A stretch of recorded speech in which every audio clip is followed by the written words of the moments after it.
Our topic for this presentation is on guidance, classroom management, schedules, and transition, July 2021. Hello, my name is Elia Gracia. I am an education coordinator who has been with Niños for 10 years.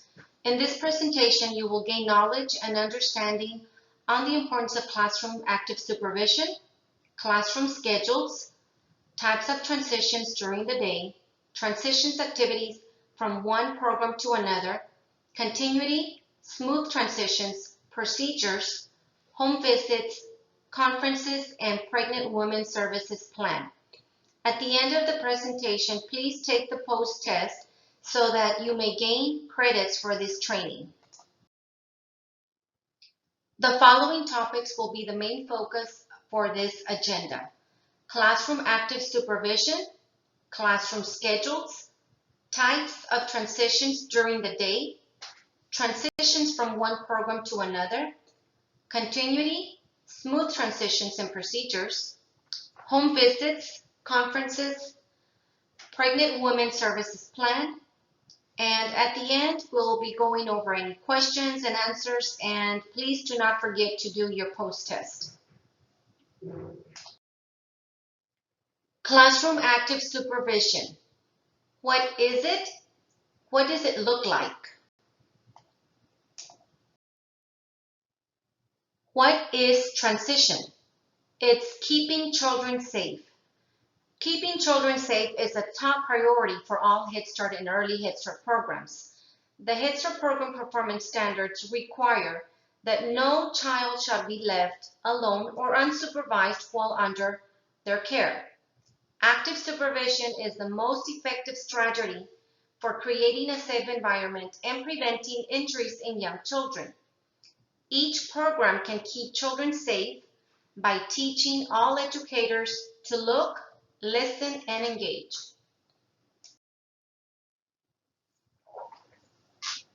Active supervision requires focused attention and intentional observation of children at all times. Educators, all Head Start staff who care for children, position themselves so that they can observe all of their children, watching, counting, moving about, and listening at all times. They also use their knowledge of each child's development and abilities to anticipate what they will do, then get involved and redirect them when necessary. This constant vigilance helps children learn safely. Supervision at all times. Infants, toddlers, and preschoolers must be directly supervised at all times. Supervision takes place the minute the parent signs their child into your classroom log. This includes daily routines such as sleeping, eating, and changing diapers, or using the bathroom. Please keep in mind, remember, during sleeping time, your job is to supervise children. Please do not work on any other duties.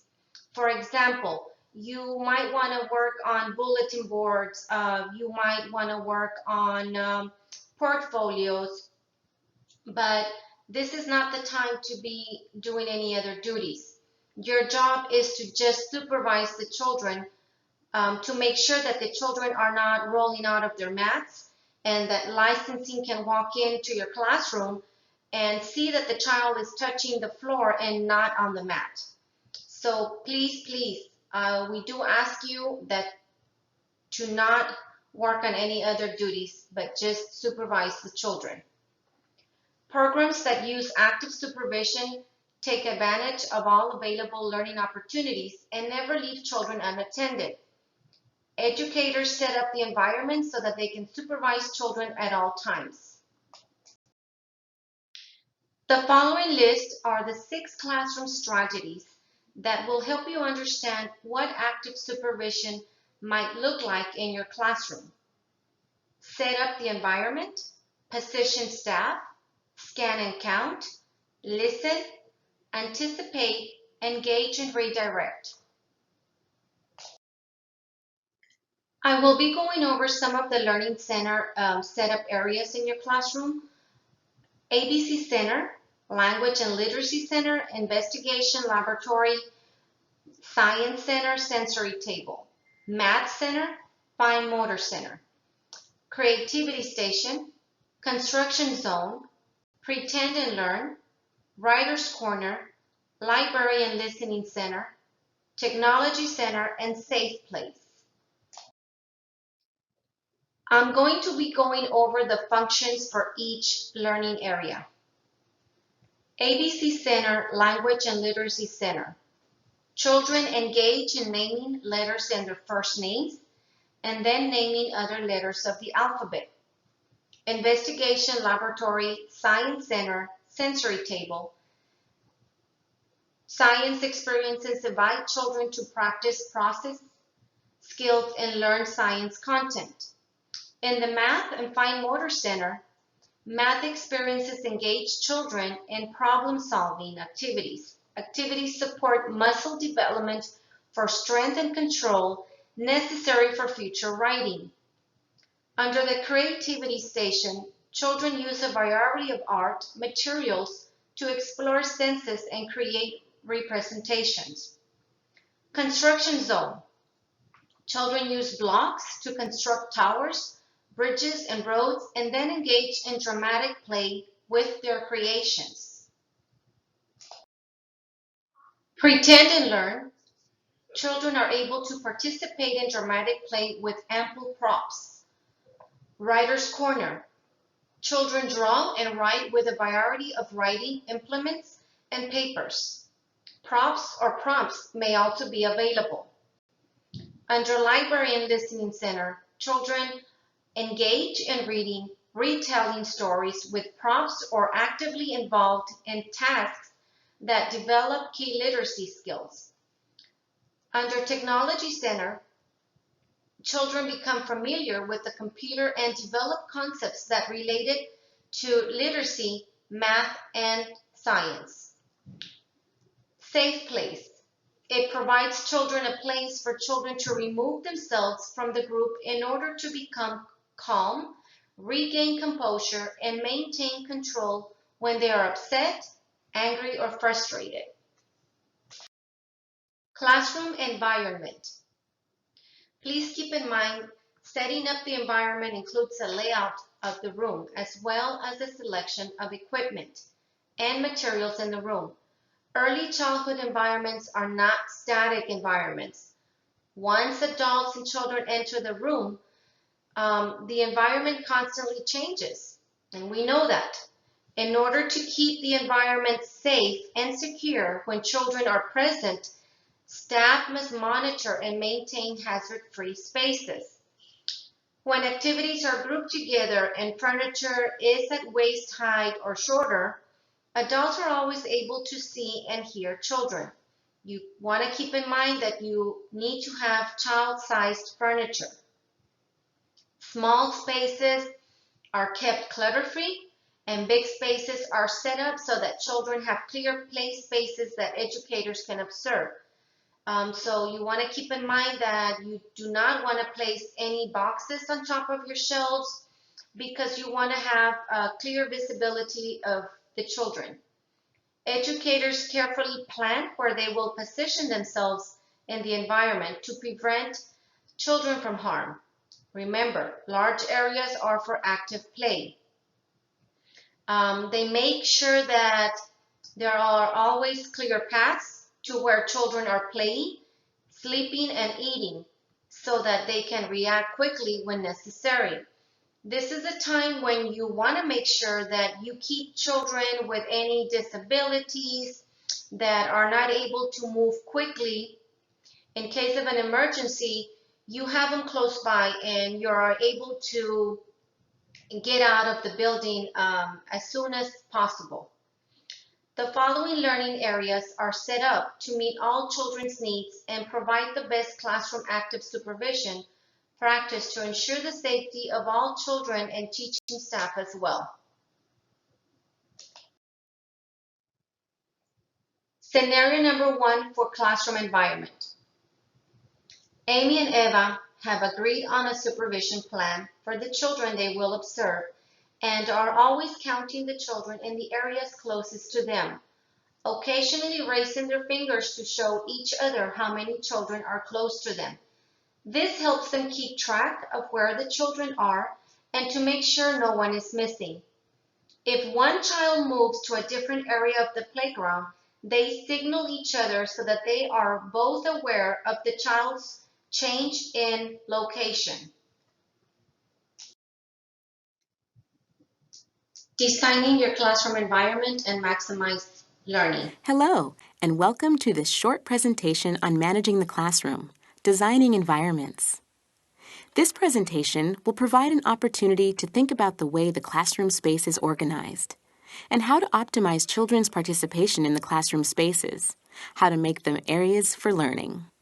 The House framework illustrates the important practices that support school readiness for all children. The foundation of the House and the foundational teaching practices are effective and engaging interactions in environments. This module on designing environments fits into the foundation of our House. The other parts of the House are the pillars: research-based curricula and teaching practices, and ongoing child assessment, and the roof, highly individualized teaching and learning. Designing an effective and engaging classroom environment takes careful thought and planning. But it's important. A well-organized classroom that is interesting, orderly, and attractive contributes to children's participation and engagement with the learning materials and activities. This engagement, in turn, contributes to children's learning. It's all a part of helping children achieve school readiness and success in school and beyond. Let's look at it from a child's perspective. We want children to feel safe and comfortable in the classroom. We want them to be interested in the learning activities and to take full advantage of being at school, and take full advantage of the activities you've planned and the materials you've selected. It can be helpful to get down at a child's level and take a look at the classroom. Does it feel welcoming and inviting?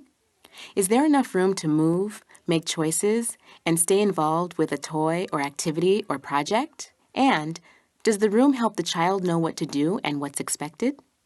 There are all sorts of classrooms. They differ by size and shape, amount of light and wall space, placement of sinks and counters, and amount of storage. Figuring out how to design the physical space and to maximize children's interactions within the space will take some time. Make a floor plan. Move things around. Take a look at other classrooms and see what works. Here are a few things to think about when designing your space and making it as workable as possible. Think about the number of interest areas or centers that you want or need for the group of children. Arrange the space so that noisy areas are separated from quiet areas. Locate centers next to needed storage or equipment. Use furniture or other items to provide boundaries. But make sure that the adults can see all of the areas of the room. Make a space for the whole class to gather, as well as areas for smaller groups to work and play. Think about traffic patterns. Plan so that children can move easily from space to space, but also discourage running and wandering. It will take some time and creativity to make it all work. The learning materials, toys, and other objects and equipment are also important. Once again, it takes careful thinking and planning to make the right selections. Ideally, all of the materials contained in a center or an interest area will support children's development and learning. So, think about how the materials relate to lesson plans and learning goals.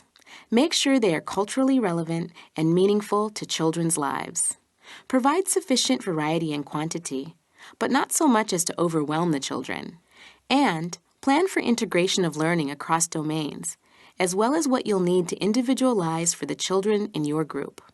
We include one more feature of the environment when designing the environment for maximum learning.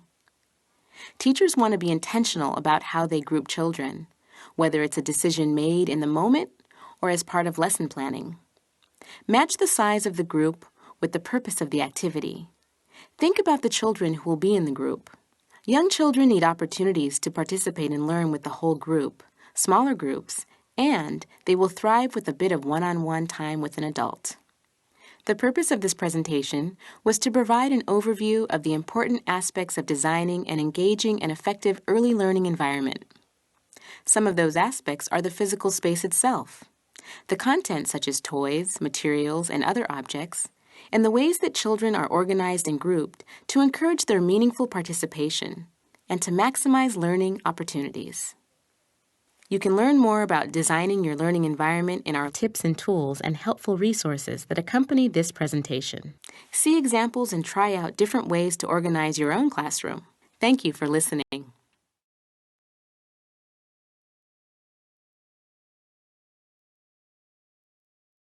Staffing positioning. Staff position themselves so that children can be seen and heard, and staff can reach a child quickly if needed. They also position themselves to manage classroom tasks so that these responsibilities don't interfere with anyone's ability to observe and effectively supervise the children. For example, staff may position themselves closer to a child who is struggling with language or keeping her hands to herself. In the playground, this may include deciding where to position staff so that an adult can see and hear the children and reach a child easily who may need assistance. They continually scan the entire environment to know where everyone is and what they are doing. They do this by observing and moving around from area to area. Scenario number 2 for staff positioning. Amy and Eva have taken their class of 3-year-olds out to the playground for outdoor playtime. The 15-foot square playground has a plastic climber, a water sand table, and a swing set. The children scatter through the playground to various areas. Some prefer the climber while others like the swings.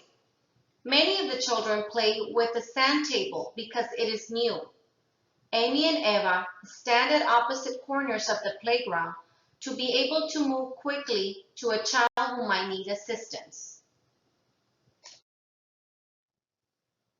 Zoning and maximizing learning time. Hello, and welcome to this short presentation on zoning, staffing to maximize learning.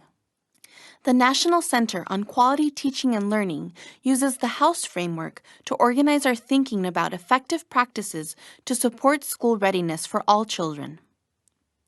In this presentation, you'll learn about a foundational practice that we call zoning. It will help you achieve a well-organized classroom.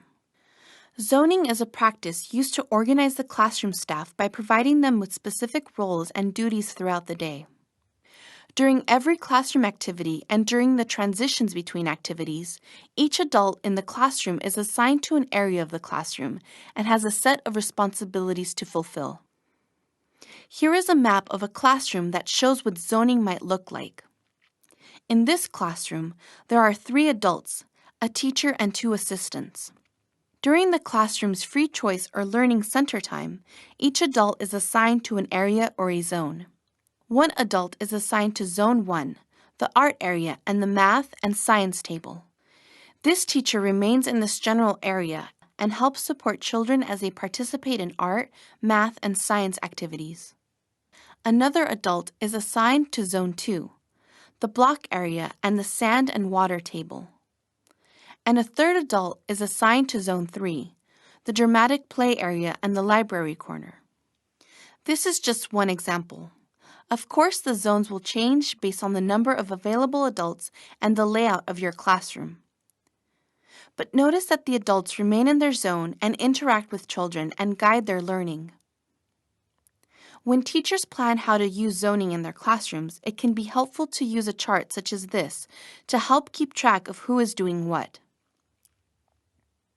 In this chart, the left-hand column lists the schedule of activities for the day. The top row will contain the names of the teachers, assistants, and volunteers. Then, in the cells of the chart, you'll see that each staff member has an assignment. This chart helps the classroom team organize their whole day. Look at the first row. It's arrival time.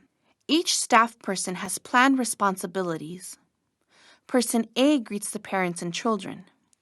Person B helps the children put away their backpacks and their coats. And Person C organizes and gets ready for breakfast. Then, in the following row, at breakfast time, each staff person is assigned to a breakfast table. The chart continues with designated roles and responsibilities. In the bottom row, we see its learning center or free playtime, and each teacher is assigned to a zone or area of the classroom. There are a number of benefits to using zoning. Here are a few. Zoning means that teachers are available to interact with children, and the children can be more engaged in learning activities. Zoning also increases staff efficiency because everyone knows where they need to be. Zoning helps to increase confidence in staff members. They know what's expected of them. They can see that they have an important role in the classroom. And zoning frees up time so that staff members can communicate more easily with each other and with the children. To learn more about staffing to maximize learning, see the National Center on Quality Teaching and Learning's additional resources on zoning. Scan and count. Staff need to scan and count children constantly so that they always know how many children there are and where they are. Remember that the seventh action, beware of changes that impact safety, specifically addresses the importance of staff anticipating and preparing for children's reactions to transitions and changes in daily routine. Since we know that children are frequently left unattended during transitions, staff need to be specifically vigilant at these times. It is especially important to scan and count frequently during transitions. It can only take a minute once children are mobile and moving from one place to another for them to wander off or fall behind. Please keep in mind, count children frequently. Scenario number 3, scan and count. When all the children are in line, both Amy and Eva count them again. They scan the playground to make sure everyone is in place. Then move the children back into the classroom. They also listen to be sure that they do not hear any of the children still on the playground. Eva heads the line and Amy takes the back end, holding Jack's hand.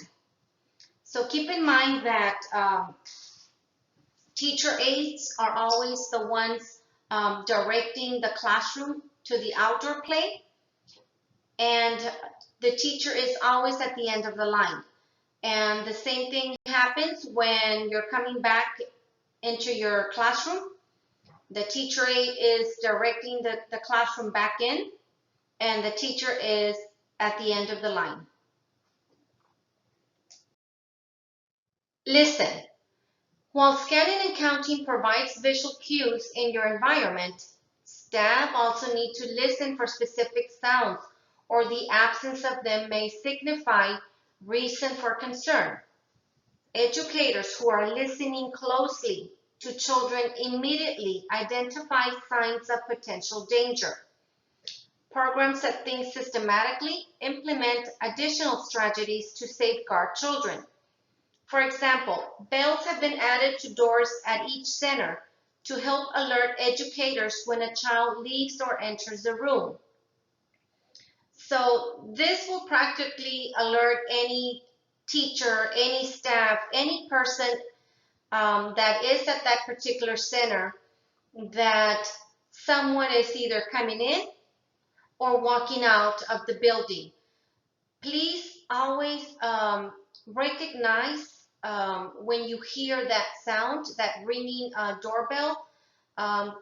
Please acknowledge to see who's coming in or who's walking out. Scenario number 4, listen. Amy has noticed that Rose loves to play in the sand table. She hears children scolding each other and notices that Rose throws the toys without looking. As Amy sees Brenda and Jack playing at the sand table, Amy stands behind Rose and suggests she put the toy back in the basket when she is done with it. By remaining close, she is also able to redirect Sam, who has never seen a sand table before and throws sand at his classmates. Anticipate children's behavior. Anticipating how to engage children in activities and centers makes it easier for staff to anticipate and plan ahead for all possibilities. For example, if staff think a lot of children will want to use the Play-Doh activity at the same time, they can set up the environment to encourage turn taking. For example, they can use tickets or management lists for how many children can be at the center at one time, and plan other activities that are engaging for children who are waiting for their turn. This will let the child know that how many children are allowed per center at a time. Educators use what they know about each child's individual interests and skills to predict what they will do. Okay, so this is when I do tell the teachers to please make the time to look at the child's folder. This is where you will find any type of information if the child has any type of disability that will make you aware of child's needs. They create challenges that children are ready for and support them in succeeding, but they also recognize when children might wonder, get upset, or take a dangerous risk. Information from the daily health check, illnesses, allergies, lack of sleep or food, etc., informs educators' observations and helps them anticipate children's behavior. Educators who know what to expect are better able to protect children from harm. Scenario number 5, anticipate children's behavior. Michael has been experimenting with some of the climbing equipment and is trying to jump off the 3rd step onto the ground. While he is able to do this, some of the other children whose motor skills are not as advanced also try to do this. To help them build these skills, Eva stands close to the steps on the climbing structure. She offers a hand or suggests a lower step to those who are not developmentally ready. Engage and redirect. Ultimately, there are times when children may need staff to engage and redirect them. It is essential for staff to know the children in their care and to be able to individualize for each child. Partnering with families will help staff learn more about their child. This allows both staff and families to share ideas about simple but effective steps to keep children safe. This is when we do encourage open communication between the teacher and the parent. Educators can quickly intervene prior to problems arising by promoting skills and helping the child with limited language skills to communicate his or her needs, or a child who is struggling with turn taking to learn how to share with friends. In addition to supporting the child's development and learning needs, staff can decrease the children's challenging behaviors by helping children to problem solve and intervening by providing positive behavioral supports. Periodically, observe and record briefly what they see and hear. Educators may offer different levels of assistance or redirection depending on each individual child's needs. Scenario number 6, engage and redirect. Amy and Eva signal to each other 5 minutes before playtime is over. Then tell the children they have 5 minutes left to play. When the children have 1 minute left, Amy begins to hand out colors that match color squares they have painted on the ground. She asks Jack, a child who has trouble coming inside from playtime, to help her. When the children are handed a colored circle, they move to stand on the colored spot on the playground. As the children move to the line, Amy guides them to the right spot. So I always encourage teachers or teacher aides to always engage and redirect children that are having problems understanding a concept or a task. So this is a time when if a child is being or keeping themselves isolated, you always want to encourage them back into your group. The following are other active supervision strategies that you want to keep in mind. You want to know each child's abilities and levels of frustration. You want to establish clear and simple safety rules that involve children in setting rules. Be aware of potential hazards. Intervene quickly when needed. Circulate. Focus on the positive rather than the negative. Cautionary measures to keep in mind. Staff should avoid carrying out activities that will distract them from supervision, for example, such as administrative tasks or speaking for long periods with other adults in the room or outdoor activities. Even when an educator is directly involved in an activity with an individual child or group of children, he or she should still regularly be looking around the room or outdoor play area to ensure that all children are appropriately engaged. Ensure that there is a mix of activities to allow for appropriate supervision and to ensure that staff resources are not overstretched. When toileting, you want to be vigilant in monitoring when children go to and return from the bathroom. You want to visit the toilet area if children have not returned within a reasonable period of time. This is where we know that no children are to be left unattended at no point, even if they are at the restroom. Drop off and pick up times. New children greet all children when they arrive, letting them know how happy you are to see them. Always greet your children, your parents, with a smile. Help those who need special attention to adjust. Acknowledge each child's departure. Same thing. You want to make sure that you're smiling. Transportation trips. Confirm all children are present before you travel. Extra attention is required when trips are in place. Child-staff ratio. There will always be a minimum of 2 staff supervising children in the classroom and during outdoor play. The ratio must never fall below 2 staff per classroom, even when taking children on a walk or on a field trip in an enclosed controlled area. Something to note, this ratio specifically clarifies that only program staff will be considered the supervising adults when children are on the playgrounds. So please keep in mind that at all times there should be 2 adult staff per classroom.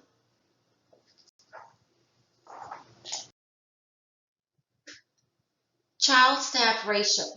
Increase the ratio of adults to children, but they will at no time replace the Head Start staff to child ratio, which is 1 to 10 for 4-year-olds, 1 to 8 for 3-year-olds, and 1 to 4 for early Head Start. However, if the children are taken on a field trip where other children and adults who are not from the Head Start Center, the ratio is 1 to 8 for 4-year-olds or 1 to 6 for 3-year-olds. It is only during field trips may parent and volunteers be included in the staff-child ratio. In the following slides, we will be talking about communication and speaking with infants, toddlers, and pre-Ks. We'll also be going over some safety tips for diapering, sleeping, and playing. We now move on to some safety tips for diapering. Number 1, you want to actively supervise. Number 2, you want to use a checklist to create safe environments. Number 3, you want to be sure that you use safety devices. Number 4, make sure that windows are safe. Number 5, Always be aware of and keep all poisons out of children's reach. And number 6, prepare for emergencies. You want to make sure that you're well prepared. You want to have your binder ready. That includes children's information, phone numbers, and just make sure that you're well prepared. Some safety tips to keep in mind when you're feeding in the classroom: always check bottle temperatures before you feed the child. Position children to eat safely. Choose developmentally appropriate foods and check the temperature. The following 2 safety tips are very important when it comes to sleeping. You want to make sure that you are using safe cribs for your babies. You want to make sure that you use safe sleep practices. For example, if you see in this picture, children are somehow too close to each other. So you want to make sure that you leave at least 5 feet apart from each other. The following 2 tips to keep in mind when it comes to playing: you want to make sure you use toys, equipment, and materials that have no small parts and are safe for young infants. Provide safe outdoor play environment as well. Talking to little ones, 0 to 12 months. Hold infants 9 to 14 inches from your face for the first 2 months. You want to speak often, speak slowly and clearly, use a high-pitched sing-song voice, and play with language, recite rhymes, and whisper. Communication and speaking with infants. Infants uses consistent sounds, gestures, or words to communicate for a variety of purposes. They understand and begin to use oral language for conversation and communication. They develop language skills in structured language contexts, such as through books, finger plays, singing, storytelling, and reenacting. Communication and speaking with toddlers. They use consistent sounds, gestures, or words to communicate for a variety of purposes, just like our infants. They imitate sounds, gestures, signs, or words. They understand and begin to use oral language for conversation and communication as well as infants. They develop language skills in structured language contexts, such as through books, finger plays, singing, storytelling, reenacting. And they develop communication skills for increasingly complex purposes, such as negotiating, predicting, reasoning, and guessing. We now move on to communication and speaking with 3 and 4-year-olds. Child varies the amount of information provided to meet the demands of the situations. Child understands, follows, and uses appropriate social and conversational rules.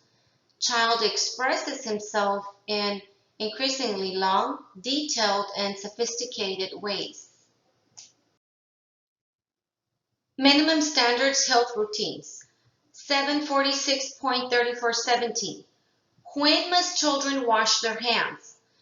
Children must wash their hands medium-high before eating, before playing in a water play table, after toileting or having a diaper changed, after outdoor activities, after playing in sand, after feeding or touching animals, any other time that the caregiver has reason to believe the child has come in contact with substances that could be harmful to the child.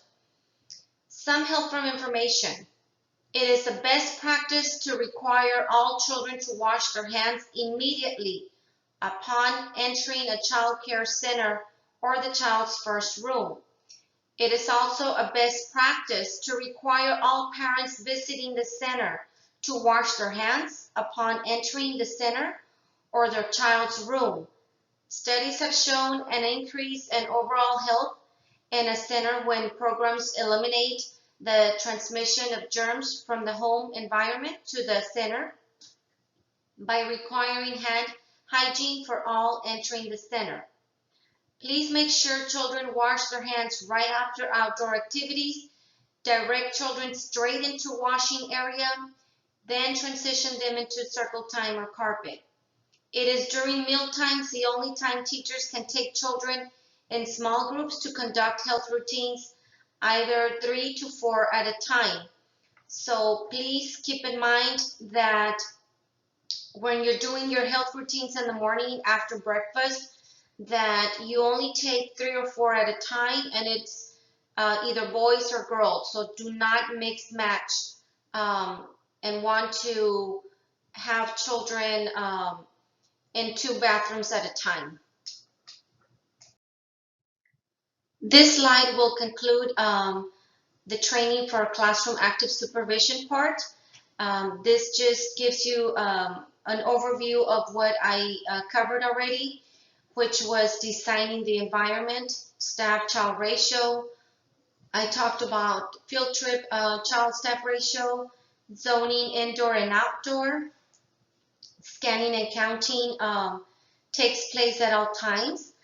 We know that the minute that the parent signs their child into your classroom log, you are responsible, and you want to make sure that you're counting basically all day long until the child leaves your center. Meaningful talk with children, anticipating the behavior and redirecting.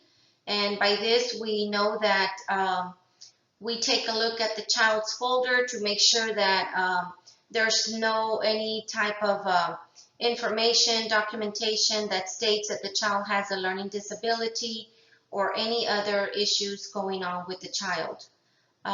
Conducting assessment and screenings of children.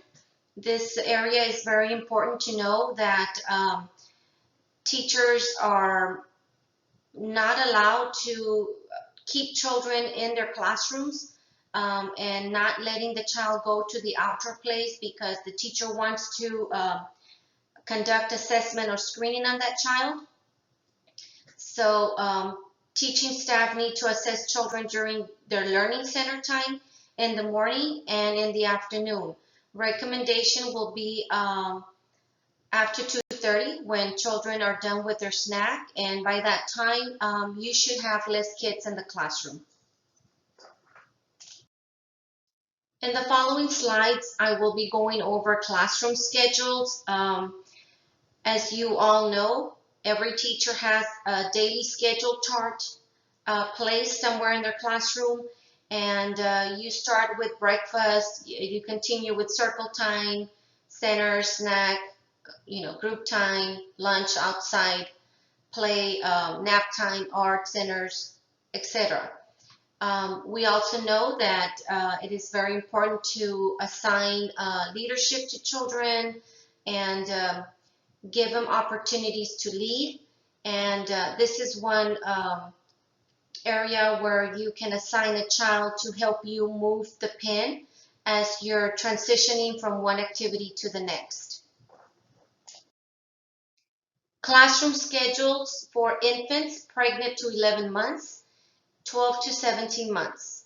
On my left-hand side, I have age group 0 to 11, and on my right-hand side, I have age group 12 to 17 months.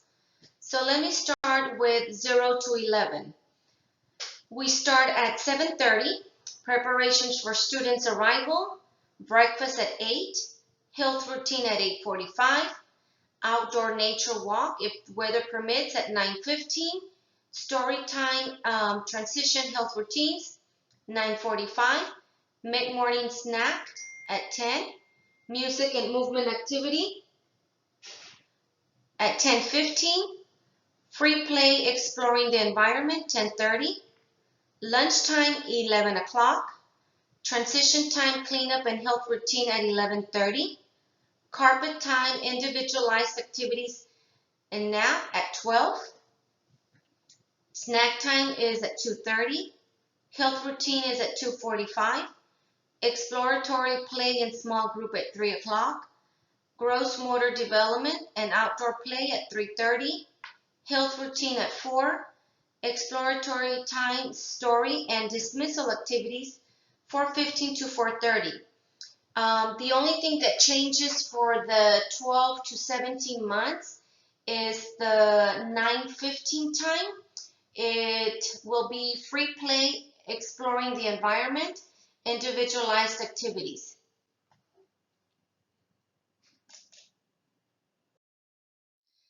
This is the classroom schedule for 0 to 17 months.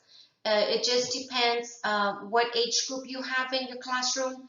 You might have the 0 to 11 or the 12 to 17, or you might have a mix of 0 to 17 months. So this will be another classroom schedule. And it would be the same. It starts from the 7:30 arrival all the way to 5 o'clock, which is dismissal. So now I move on to classroom schedules for toddlers, 18 to 23 months, 24 to 35 months. On my left-hand side, I have age group 18 to 23. On the right-hand side, I have age group 24 to 35 months.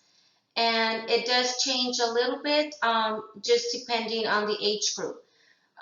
For 18 to 23 months, it starts with preparation for student arrival, health routine at 7:30, breakfast at 8, health routine circle time starting the day at 8:45, outdoor activities 9:15, learning center small group 9:45, music and movement activity 10:15, learning centers individualized activity 10:30, group experience transition 10:45, lunchtime at 11, story time cleanup health routine 11:30, nap time quiet time starts at 11:45, wake up and health routine at 2:15, snack time 2:30, health routine story time 2:45, exploratory play small group activities 3 o'clock, outdoor play if weather permits at 3:30, health routine at 4, learning center story time dismissals 4:15 to 4:30. It could go up to 5 o'clock, just depending on the licensing for that particular center. Let's move on to age group 24 to 35 months.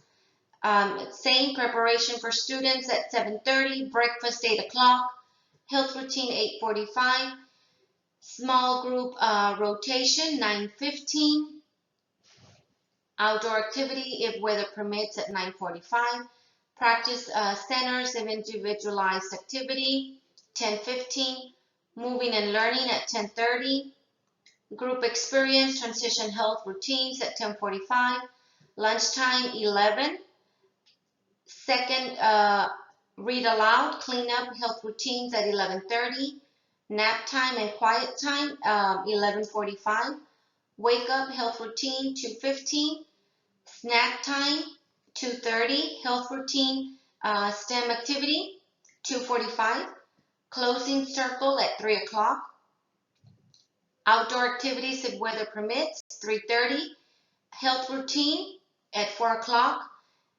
practice centers dismissal at 4:15 to 4:30. This classroom schedule is for age group 18 to 35, so it just depends on the age group that you have. You could have a mix of 18 months all the way to 35. It's basically the same as the other ones. It has arrival health routines at 7:30, breakfast 8 o'clock, circle time 8:45, outdoor activities 9:15, learning center small groups 9:45, health routine 10 o'clock, music and movement 10:15, story time 10:45, lunchtime 11 o'clock, transition time 11:30, Rest time 11:45, health routine 2:15, snack 2:30, small group activity 3 o'clock, outdoor activities 3:30, health routine at 4 o'clock, learning center story time 4:15, dismissal 5 o'clock. Classroom schedules for AM and PM for 3s and 4s. On my left hand side you can see AM schedule. On the right hand side you can see a PM schedule. It starts at 7:30 for arrival activities, breakfast 8 o'clock, greeting circle health routine 8:30, building community 8:45, workshops 9 o'clock, mini workshops 9:30, outdoor activities 10:15, literacy lunch prep health routines 10:45, lunch 11, circle time review health routine 11:30, dismissal 12 o'clock. For the PM we have greeting circle health routine at 12, building community at 12:15, workshops 12:30, mini workshops at 1, outdoor activities 1:45, literacy snack prep health routine at 2:15, snack 2:30, circle time review health routine 3 o'clock, rest time alternative quiet activity 3:15, workshop review 3:45, mini workshops, you should have less than 50% children present at 4:15, and dismissal 5 o'clock. Now I want you to keep in mind that rest time alternative quiet activity 3:15. By this time you should have less kids in your classroom. Most of the children have already been picked up or dismissed. You will sometimes have 1 or 2, 3 kids left behind, so this is a time when you can give the child alternative quiet activity. You give the child a mat, and if the child wants to take a little nap or rest time, this is the time where you can give it to him. Not precisely the child has to be put to sleep, but it's a time for the child to take another break for the day. Here we have a classroom schedule for a full day, 3-year-old and 4-year-old classroom. It would be the same: arrival activities, health routine 7:30, breakfast 8 o'clock, greeting circle health routine 8:30, building community 8:45, workshops 9 o'clock, mini workshops 9:45, outdoor play 10:30, literacy lunch prep 11:15, lunch at 11:30, group story health routine at 12, rest time 12:30, group music health routine 2 o'clock, bear time 2:15, snack 2:30, circle time review 3 o'clock, workshops review 3:15, outdoor play at 4 o'clock, mini workshops. You should have less than 50% of children present by this time at 4:30, and dismissal at 5 o'clock. Please keep in mind that sometimes depending on the need of your classroom, you will have to more or less change your classroom activities to a different time. So it's not going to be a set schedule like the one I have here. It just depends on the needs of your classroom.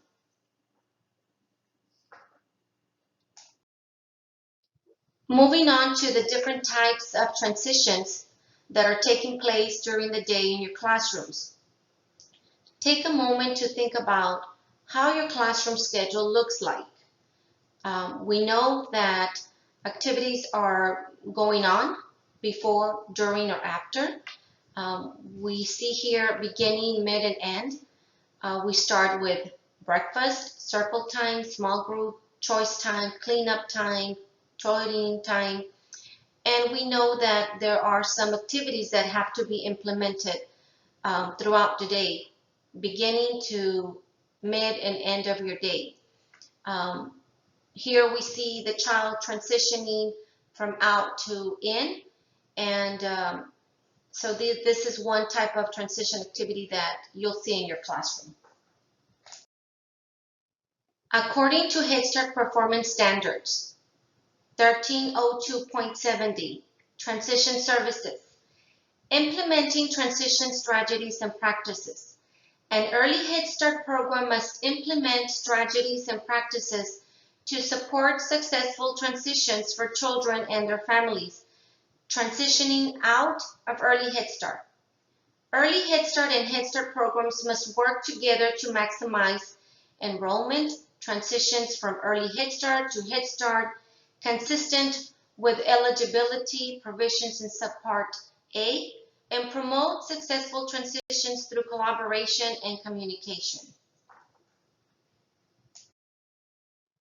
The objective is to discuss the importance of smooth transitions to outline effective strategies for smooth transitions. The following video pertains to classroom transitions. Welcome to this short in-service suite on classroom transitions. In this module, you will learn about some effective strategies or methods for helping children make smooth transitions from one classroom activity to the next. The National Center on Quality Teaching and Learning uses the House framework to organize the components of high-quality teaching that contribute to positive child outcomes. This in-service suite focuses on the foundation of the house, and specifically the well-organized classroom. In well-organized classrooms, children and adults move efficiently from one activity or routine to another. Children make many transitions every day in their early childhood classrooms. Every classroom has its own schedule of activities. Regardless, the children move from activity to activity, from circle time to the interest areas to the playground, and back inside to use the bathroom, wash hands, then eat at the snack table, and regroup again for story time or music and on and on. Transitions can be stressful. Children may spend too much time waiting, and problem behaviors often occur during transitions. But there are ways to make transitions go more smoothly, and even ways to make them learning opportunities. To help plan for better transitions, it can be helpful to think about what to do before the transition, during the transition, and following the transition. Here are a few things to think about before the transition. Plan a daily schedule of activities that minimizes the number of transitions the children need to make, particularly the number of transitions in which all of the children have to do the same thing at the same time. And include your transition plan in your schedule. Plan ahead so that the adults in the room know their role during the transitions. And plan and prepare cues, including visual supports, that help children understand what's expected during the transition. Where would you like to go? What's that called again? The kitchen. The kitchen. What are you going to do in the kitchen? You're going to do some cooking. Okay, maybe next to you I can see something that you're cooking. There are also some ways that teachers help children during the transition. They sing songs or play word games with the children while they are making the transition. They also allow children enough time to finish or store their work before moving on to the next activity. And they plan for those children who finish quickly or get to the next activity early. Give these children something to do while they are waiting for the rest of the children.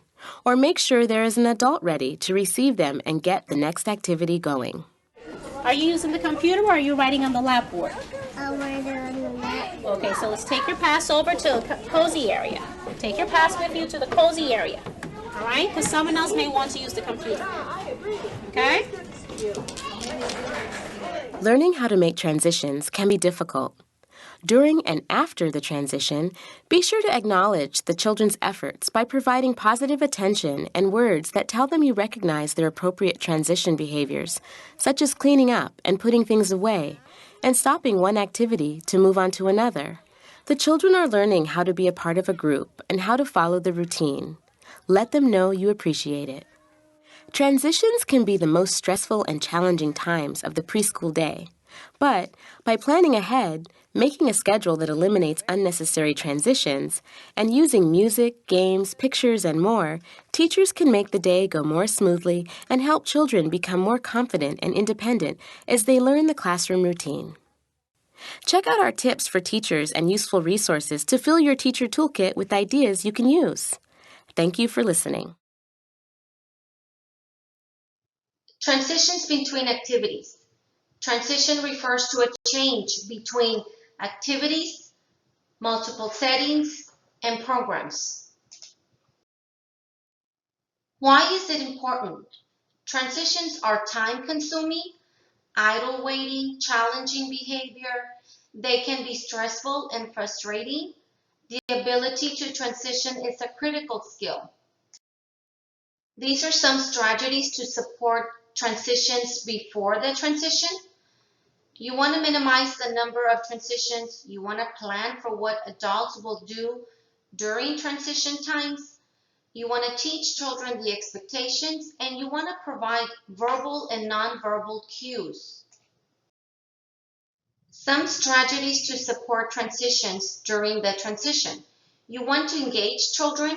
You want to allow time to finish projects. You want to plan for quick finishers, and you want to individualize support. Strategies to support transitions after the transition. You want to provide a positive attention and feedback to children. Promote independence during transitions. You want to allow children to transition independently. Teach children to help one another. Help children self-monitor during transitions.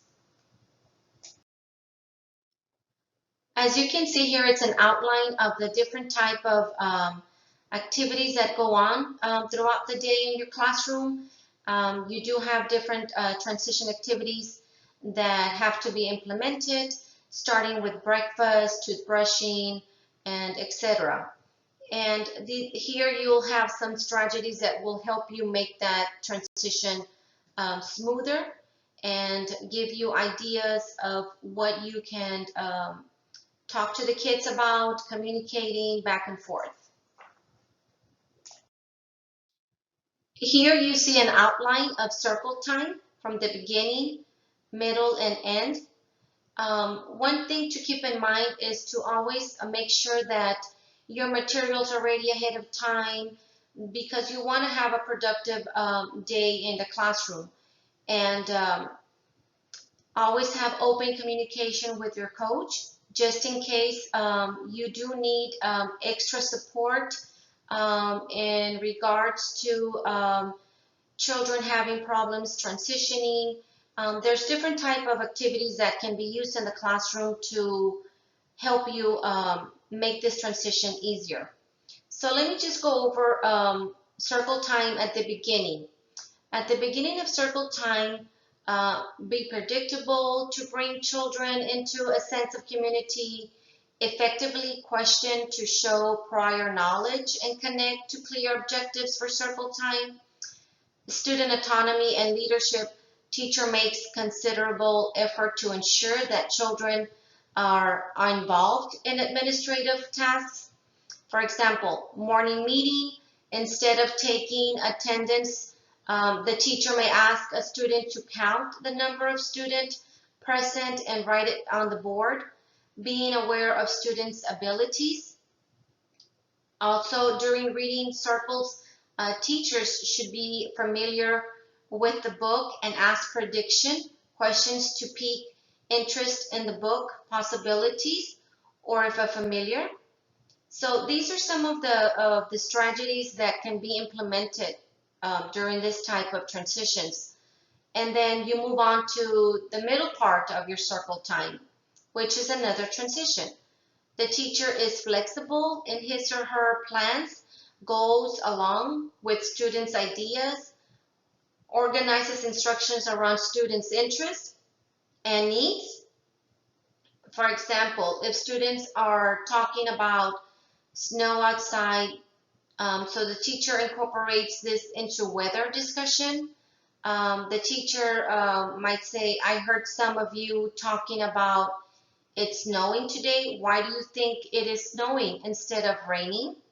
So this is just a type of strategy that can be implemented during the middle of the circle time or any other type of transition. So let's move on to the end of circle time. The teacher quickly recaps the learning objectives and information shared by asking students questions that can facilitate recall of the learning that has taken place. So keep in mind that every child has a different need, that you do need to sometimes make changes to your lesson plan because depending on the child's need. So keep in mind that these are just some type of activities that will be going on in your classroom.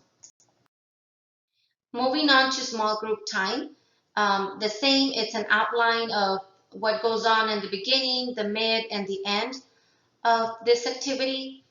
Practically, we know that transition activities have to happen at the beginning, in the middle, and at the end, okay? So make sure that you are implementing these activities. For example, we know that there has to be ongoing communication with the children, that you want to expose the kids to higher order thinking.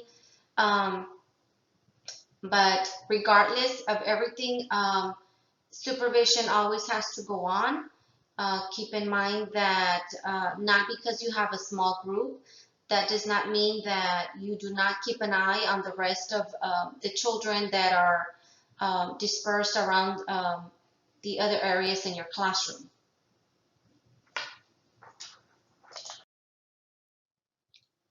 Cleanup time. Again, it details the beginning, the mid, and the end of what goes on during the cleanup time activity. This is a time where I think it's also very important to continue the scanning and the monitoring, the counting. We also know this is a time for behavior, that it can escalate to behavior problems because children are excited, they're moving on from one area to the other, and some children do not want to leave the play area or at the area that they are working on. And these are some type of behavior issues that might arise. Toileting time. Again, this is an outline of what goes on at the beginning, the middle, and at the end of a transition during toileting.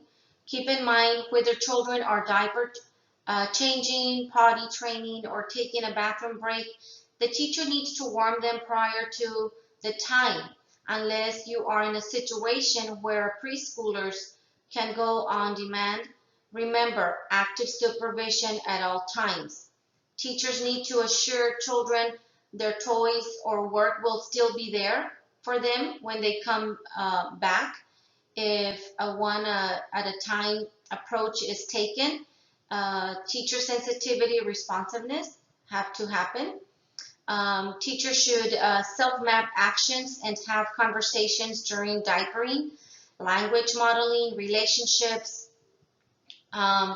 Teachers can map students' actions with language, or they are potty training and trying to build vocabulary for this skill.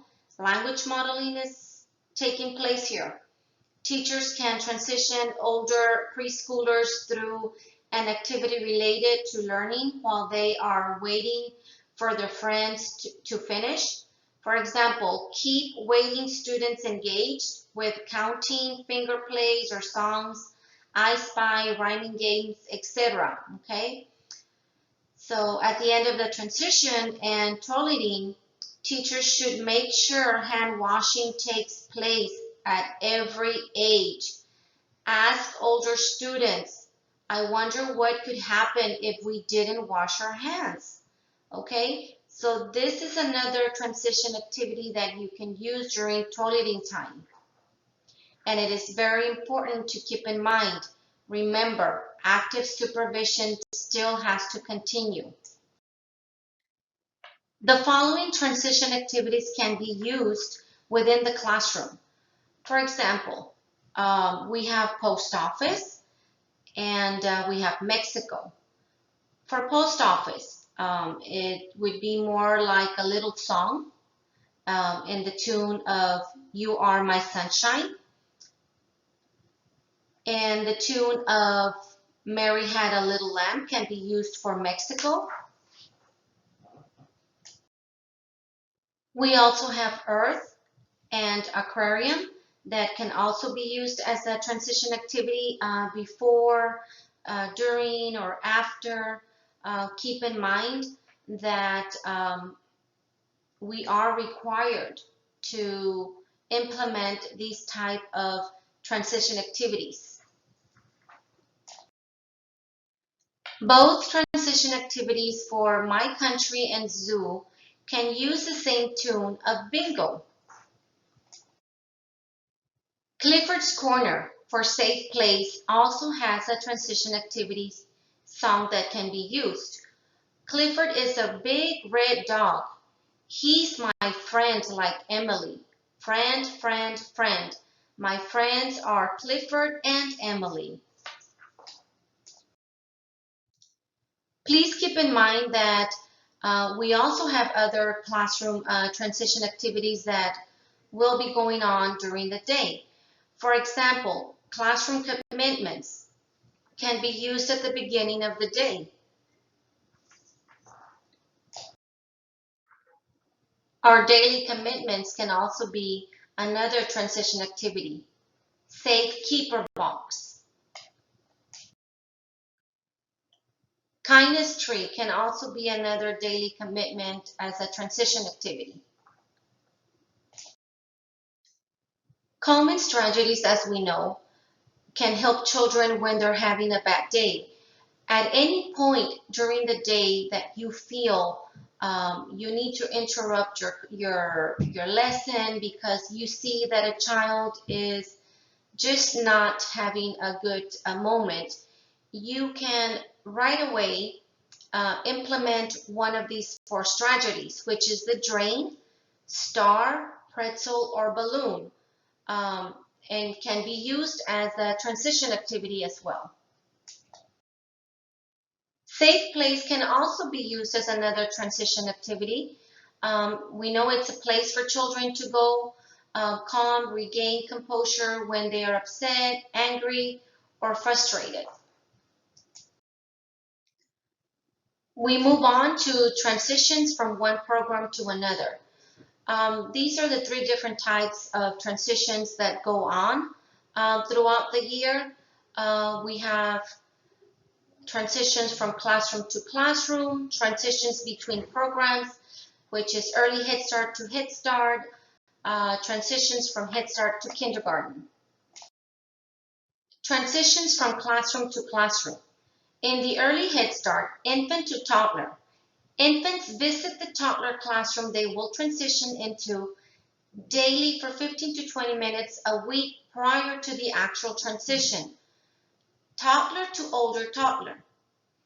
Toddlers visit the older toddler classroom they will transition into daily for 15 to 20 minutes a week prior to the actual transition.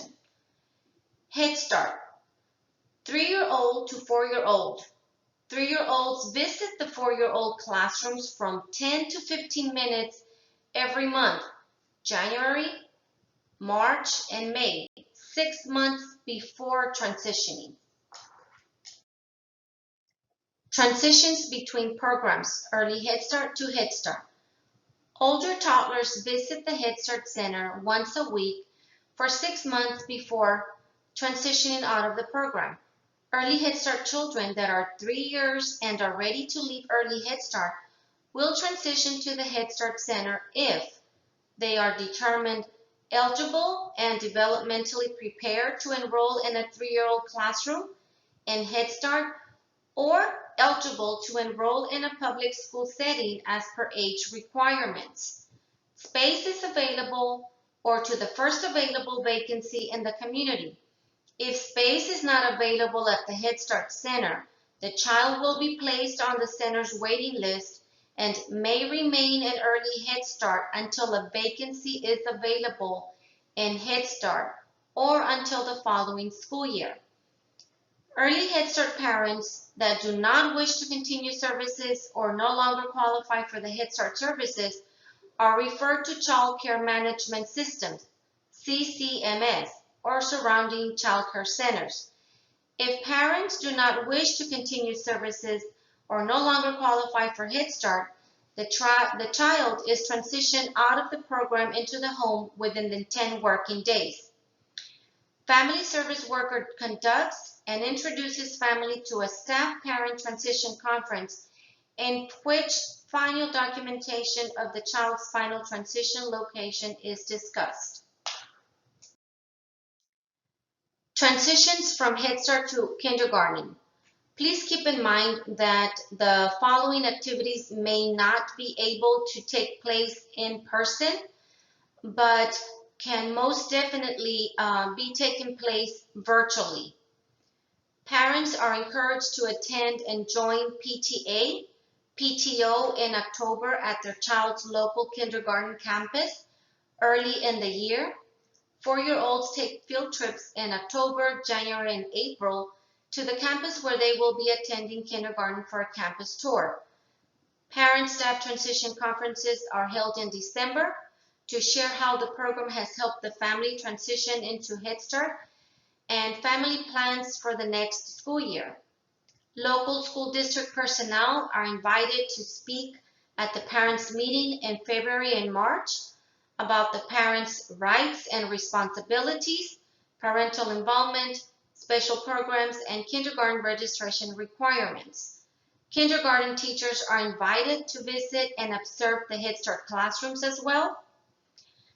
In March, parents are provided with information about the school their child may be attending, including name of the school, name of the principal, school address, telephone number, and registration dates. In the following video, you'll get an overview from the child's perspective on how they feel when transitioning.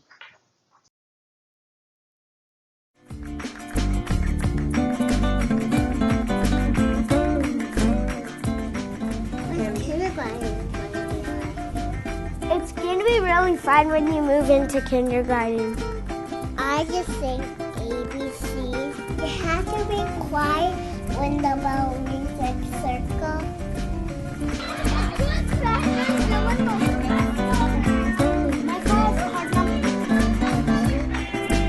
When I see other kindergartners, I think about how I used to be in kindergarten.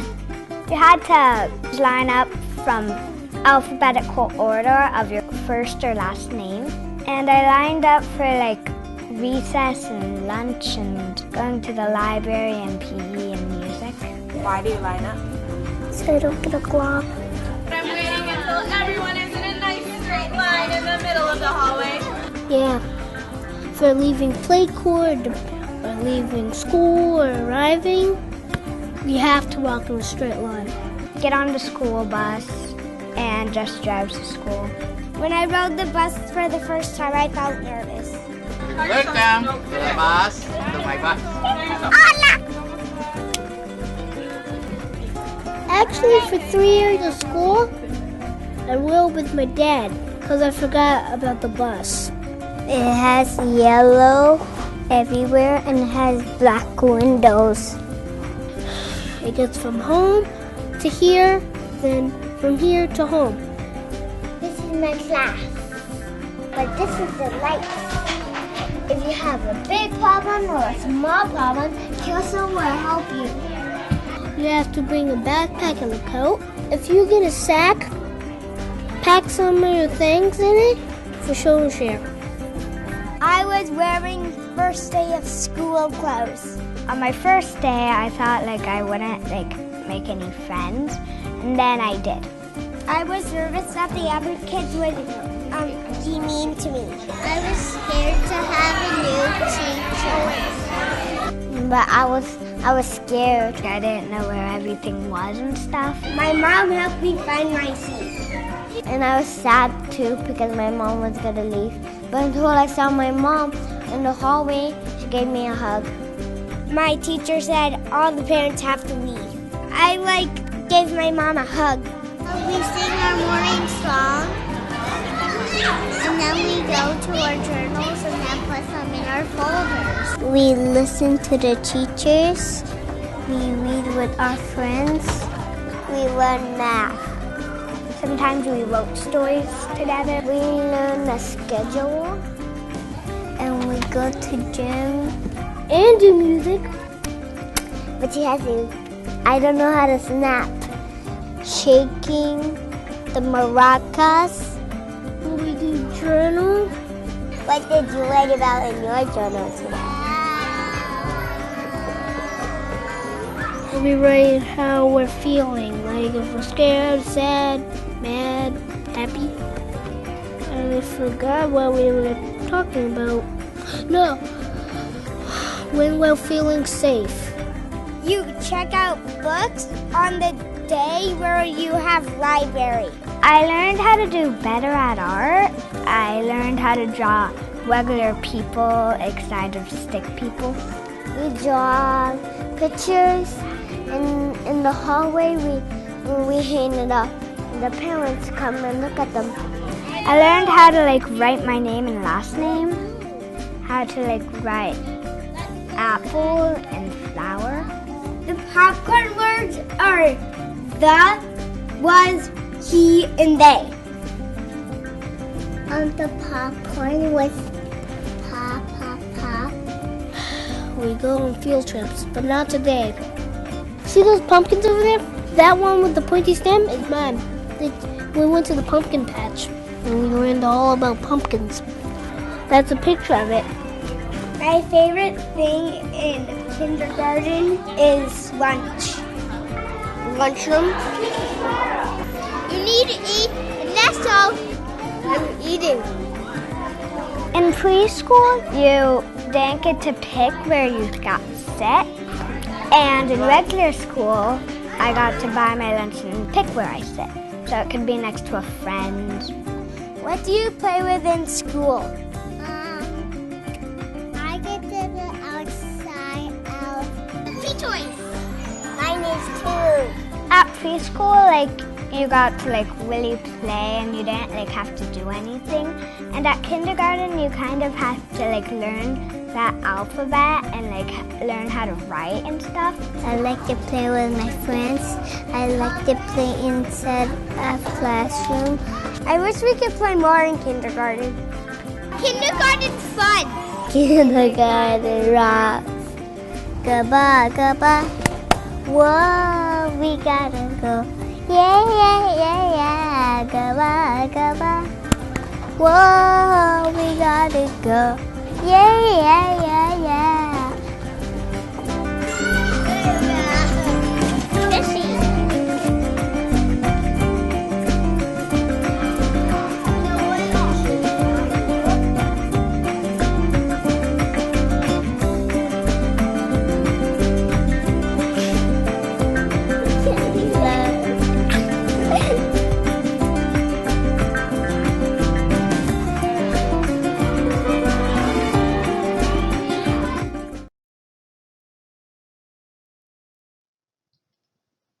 Providing continuity of care. Programs serving infants, toddlers, and families can use 3 elements to bridge continuity of care in their policies and procedures: relationships, information, and alignment. Relationships. Remember, a positive parent-child relationship is critical to children's learning. Keep this in mind when creating program policies and offering teaching practices. Infuse and embrace the 6 essential program practices for relationship-based care: continuity of care, small groups, primary caregiving, individualized approach, inclusive services, and culturally responsive care. Provide someone for children and families to work with as they learn about the program and adapt to new routines. Staff can reinforce the parent bond daily. Use the child's voice to emphasize the parent's importance. Say things like, "You're so happy when daddy bounces you on his knee," or "Mommy knows just how to hold you. Look at your smile." Ensure family photos are accessible for children to hold, hug, and kiss. For example, this is when we have the family tree that you can incorporate a family's picture into it. Mount pictures to smooth plastic lids and cover completely with clear packing tape or contact paper. Include names and cover with clear tape to help substitutes learn about families and vice versa. Create photo cards for staff who frequently visit the room. Alignment. Ensure caregiving practices used in the home also occur within the program setting. Make sure to intake procedures and ongoing communication strategies. Help staff garner family strategies. Support staff as they embed these strategies in their program practices as much as possible. This may include training in culturally responsive practices. Work with families to develop rituals that help children and parents say goodbye and hello. Staff can also help parents know that it's a big job for a little person to be with a group of people. She may cry when you come to get her. Even if she had a great day, this is because she feels safe to express her emotions with you and knows you will comfort her. Information. You want to share expectations so parents can become familiar with program processes, such as signing in online when child is ill. Remember, families are taking in a lot of information and may be overwhelmed. Reinforce and repeat important details appropriately. Parents should know that Early Head Start wants families to be engaged in their child's day and in the program. Communicate the importance of the parent and their child's life and learning. The following video gives you an overview of family engagement and continuity of care.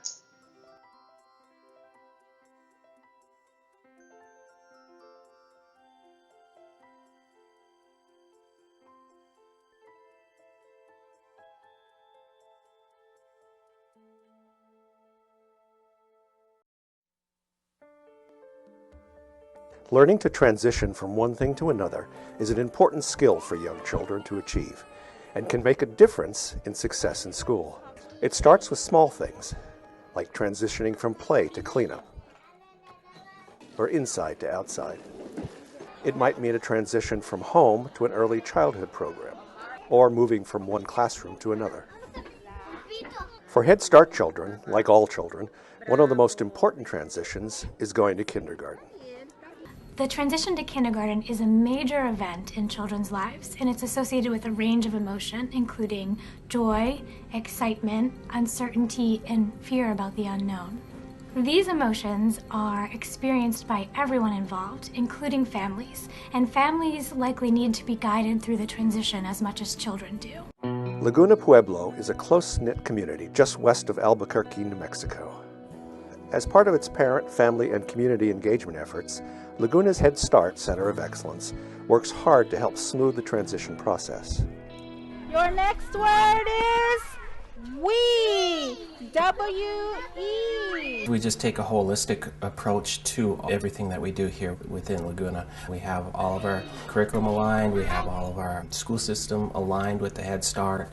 Laguna Head Start prepares their children and families in a number of ways. For example, those children about to graduate make visits to a nearby elementary school to meet future schoolmates and get a first-hand look at this brand new world. The kids eat lunch with kindergarten big brothers and sisters.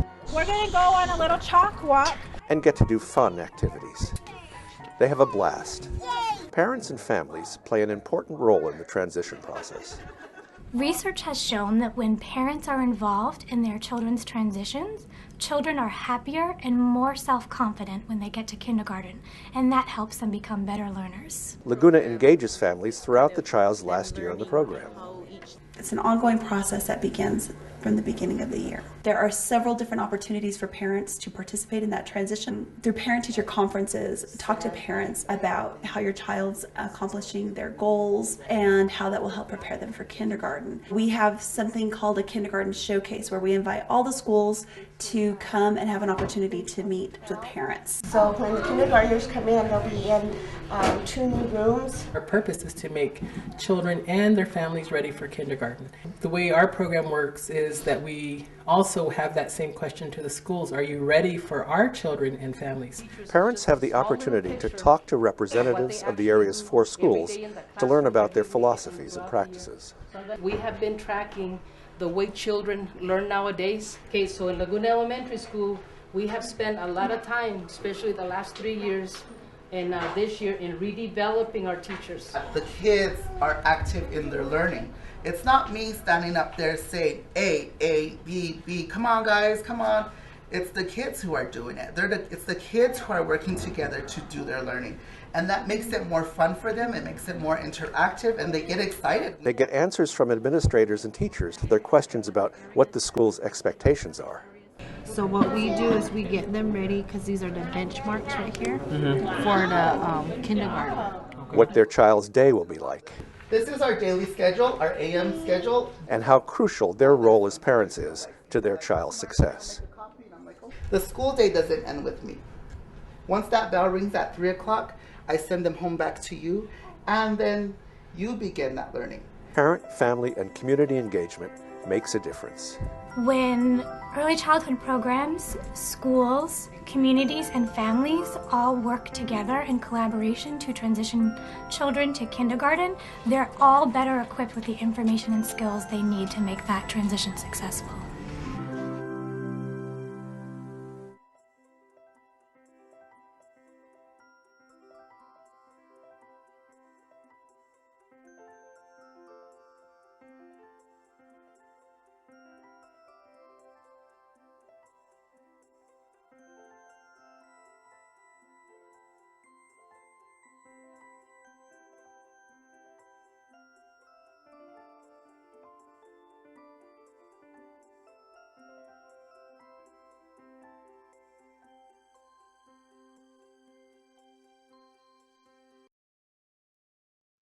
Policies and procedures for effective early transitions. Review your program's transition plans regularly. Work to enhance relationships, gather information, and align your plan. Support families' transitions to parenthood by engaging expectant parents as they create a healthy prenatal environment and plan for their future. Support culturally responsive staff-parent relationship, building skills and practices in program, professional development. Do staff understand stages of parenting? Can they support parent-child relationships? And allow for team playing. Continuation. Limit the number of transitions a child and family experiences while enrolled in your program. Have you considered using mixed age groups in a center-based program to allow children and families to stay with familiar staff? Encourage program staff to connect and communicate with families. When an entire group is starting, can families space their start date so the group is slowly built over 2 or 3 weeks? Can children receive transportation services? How well do families and staff communicate? Daily communication is vital to individualized care, especially as infants and toddlers grow so fast. Promote an open door policy. Do families feel truly welcome? Do enrolling or transitioning families visit the child's new setting prior to the start date? Support ongoing communication between staff and families throughout the day. How easily can staff access a phone call, email, or secure networking platform? Are methods user-friendly? Do they allow users to share photos or videos? Promote family engagement, early literacy, and school readiness with supported parent-child play and storytelling. Support staff, children, and families through inevitable transitions, moving from one classroom to classroom, changing programs options, or moving from early Head Start into a Head Start or other community early learning programs. Moving from a familiar setting or staff to a new one is a big change for everyone. Planning for these inevitable changes is key. We want to make sure that we maintain smooth transitions. Programs can build and maintain early transitions by supporting the following connections. Parent, staff, encourage effective mutual engagement, for example, teacher, provider, and home visitor. Staff, child, ensure staff understands and support the child's growth and development. It's important not to overshadow or interrupt the parent-child bond. Setting to setting, support smooth transitions as children and families move from one program to another, from the infant room to the toddler room, or from early Head Start to preschool. Program to community, encourage seamless, comprehensive services for families and professional development for staff. Communicate the importance of early learning and encourage infant and toddler practitioners to join program committees. For example, board, health services, advisory committee, etc. We now move on to parent-teacher home visits. Teachers conduct at least 2 home visits per program year for each family to engage the parents in the child's learning and development, except that such visits may take place at the program site or another safe location that affords privacy at the parent's request, or if a visit to the home represents significant safety hazards for staff. Keep in mind that sometimes home visits will not take place face-to-face because of the pandemic, but can be taken place virtually over the phone. So these are just some recommendations to keep in mind. For first home visit, individual education plan. The first home visit is scheduled at the beginning of the year upon completion of the children's first developmental assessment. Teachers and parents share and discuss the process and their children's assessment results. Together, the teachers and parents create an individualized plan for each child based on data from their assessment, which focuses on the progress and development of school readiness goals. If a child has an individual family service plan or an individual education plan is on file, teachers and parents discuss the child's goals at this time. Second home visit is scheduled during the middle of the school year, after the mid-year assessment has been completed. Teachers and parents share and discuss the children's assessment results and developmental growth. Together, teachers and parents review the school readiness goals that were selected during the home visit. Teachers provide additional support if needed. If a child has an individual family service plan or individual education plan, which is an IEP, on file, teachers and parents discuss the progress and additional support if needed. Parent-staff conferences. Why do we have conferences? Head Start Performance Standard 1302.34 B3.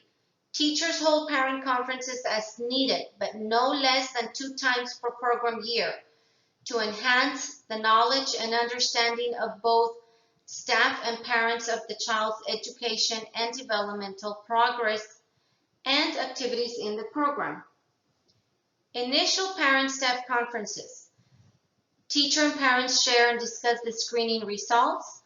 Parent shares information of children's home language, interests, learning styles, and temperament. Teacher introduces and familiarizes parents to the school readiness goals. Second parent-staff transition conference. The teacher and parents share and discuss information that will prepare them and their children into the next transitional school setting. Parents share their experience with the selected school readiness goal that was discussed during the initial home visit. If the child has an IFSP or IEP on file, the teacher and parents discuss their plans for the new school setting. Final parent-staff conference. Teachers and parents discuss and share the learning accomplishments and services provided during the school year. Teachers and parents discuss their engagement with the school readiness goals. If an IFSP and IEP is on file, teacher and parent discuss parent engagement with the implementation of their child's goal.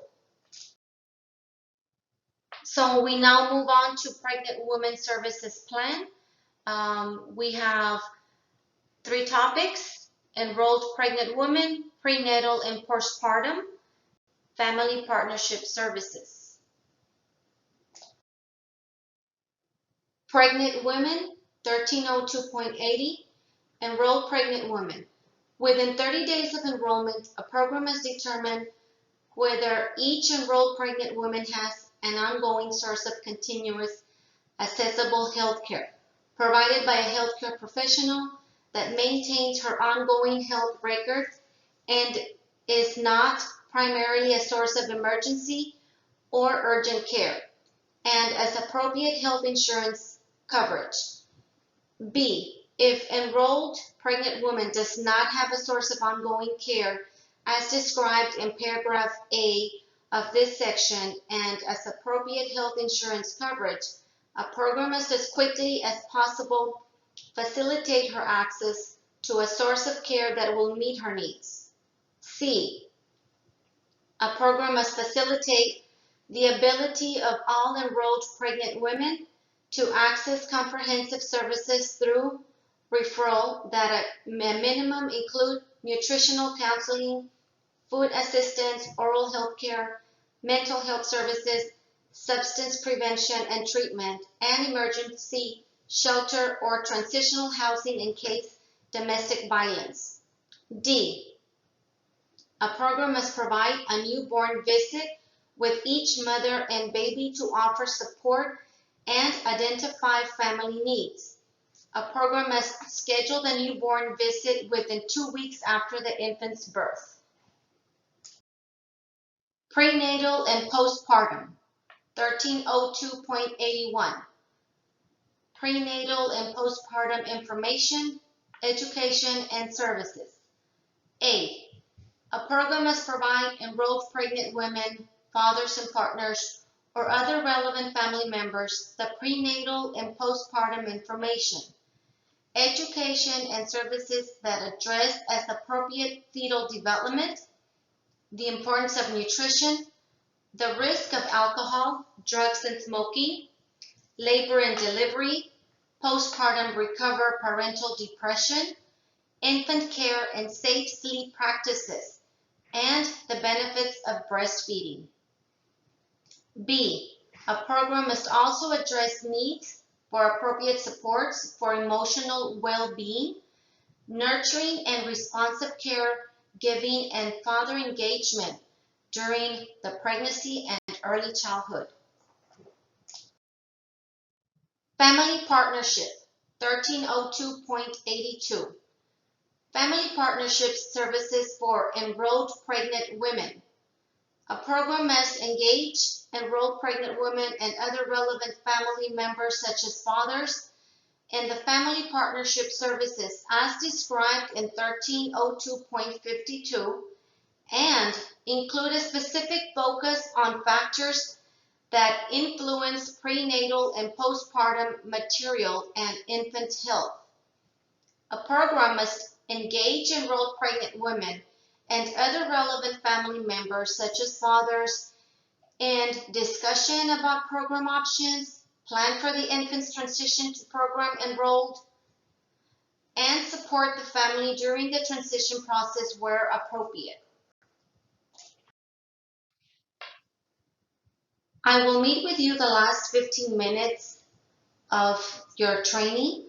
If you have any questions, this is the time where I can meet with you live and answer any questions you might have.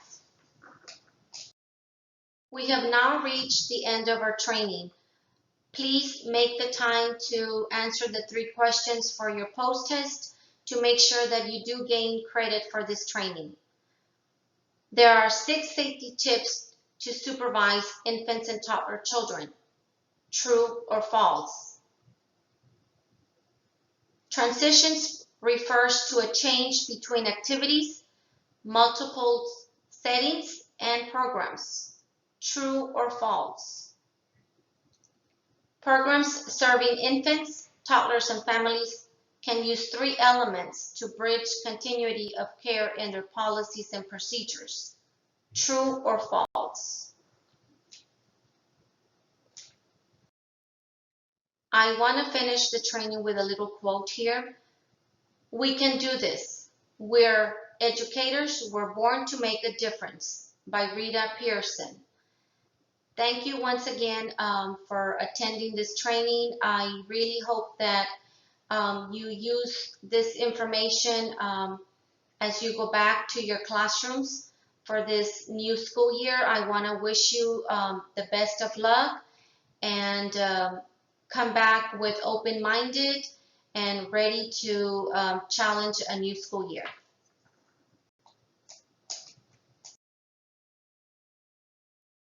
Teaching can be one of the most rewarding professions, but it can also be one of the most draining if you don't take steps into ensuring your self-care.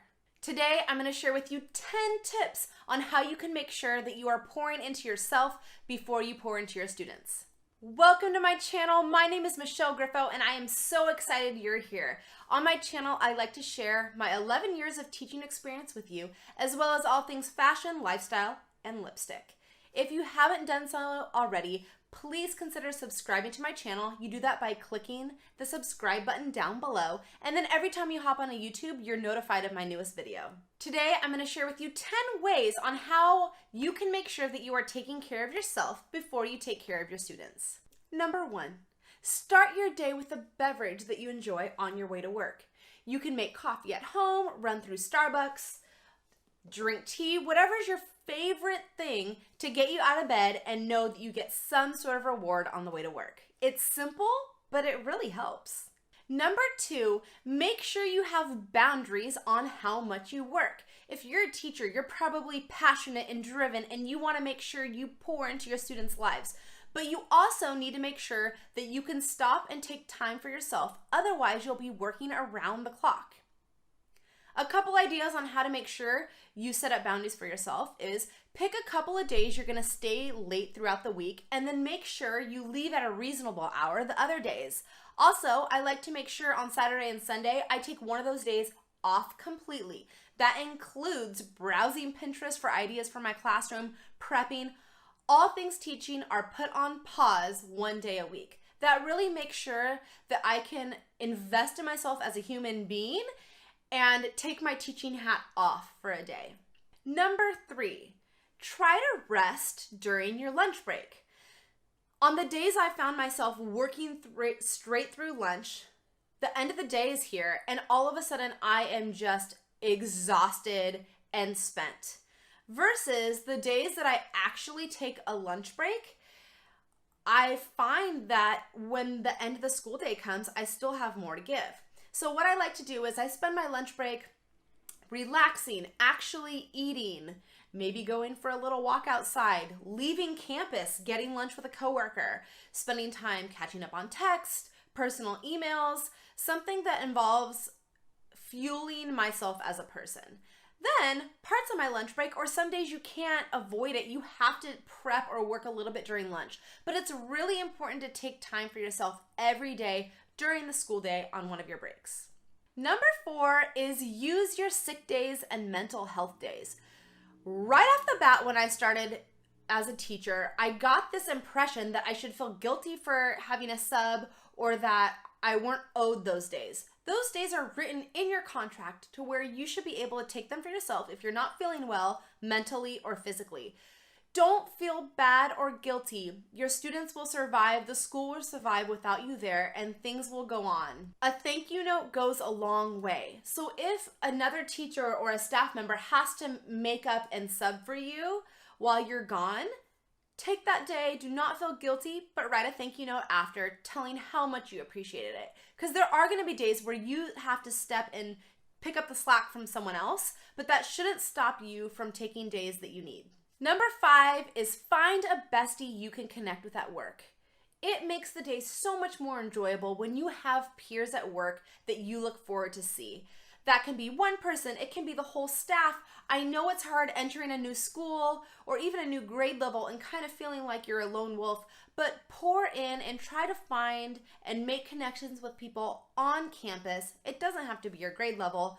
That way, you feel a sense of community when you're at work, and it just makes it more meaningful. Number 6 is to find a teacher BFF that's a non-coworker. So that means someone that's in the profession. They are a teacher, but they don't work with you at school. That way, you can vent to them and pick their brain about topics that are happening on your campus, but you don't have to worry about any gossip starting on your behalf. It's a safe way to ensure that you are heard and listened to, but you don't have to worry about rumors being spread. I've found that friends are great, but a teacher friend goes a long way because they understand what you're going through.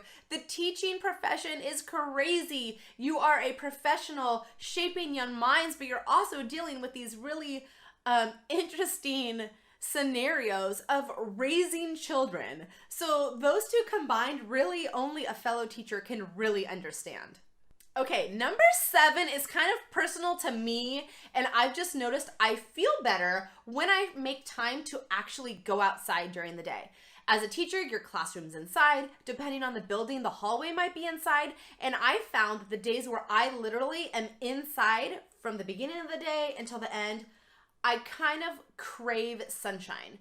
So what I do is I try to walk a little bit further away to a copy machine or to a restroom so I can get outside and feel the sunshine. I try to look at those moments where I have to do outside duty, either after school or during recess or something, being outside on the playground with the kids. I am focused, I am engaged, but I also am secretly just soaking up the sunshine. Number 8. Clean your desk at the end of the day. Some teachers don't have desks, but there's probably an area in your classroom that you consider yours, and try to make it as tidy as you can before you leave. There's been days where it's been so hard and my classroom is in disarray and I'm not ready for the next day, but I tidy up my workspace so I can enter the next morning and feel fresh. I feel like number 9 is really important and often missed, and that's utilize your drive home. Whatever you need to decompress, consider that drive home your sacred space. Granted, you might have kids in the car with you, but that's another thing. How I like to spend my time in the car after a workday is in complete silence. All day long, I've either been talking to, listening, talking at, talking with, and it's nice to just drive home with the windows down in utter silence. I know some of my peers like to listen to podcasts, like to talk on the phone, like to listen to music. Whatever you need to do to feel like you can decompress, do that. Number 10 is utilize/avoid social media. Social media is an amazing resource to actually see inside other classrooms, to get inspiration, to be encouraged, to actually have teaching resources for your classroom. It can be a great tool. On the other hand, it can also be an area where you can feel lesser than or comparing yourself to another teacher. If you feel like that's starting to happen, I would suggest pause, take a break, write down some ideas of why you're an amazing teacher, and then re-enter social media once you can kind of get your head in a good spot. I'd have to do that all the time.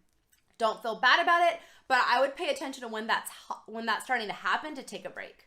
Okay, now I have a question for you. How do you preserve yourself as a teacher? Can you please drop it down in the comments below? I want to hear, and I want everyone else to be able to see how you take care of yourself. I really want my channel to be a place where we can collaborate and talk together and learn from each other. And it starts right here with you sharing how you preserve yourself as a teacher. You guys, thank you for watching my video. Please give it a thumbs up if you liked it. Don't forget to subscribe so you don't miss my next video. I can't wait to see you then.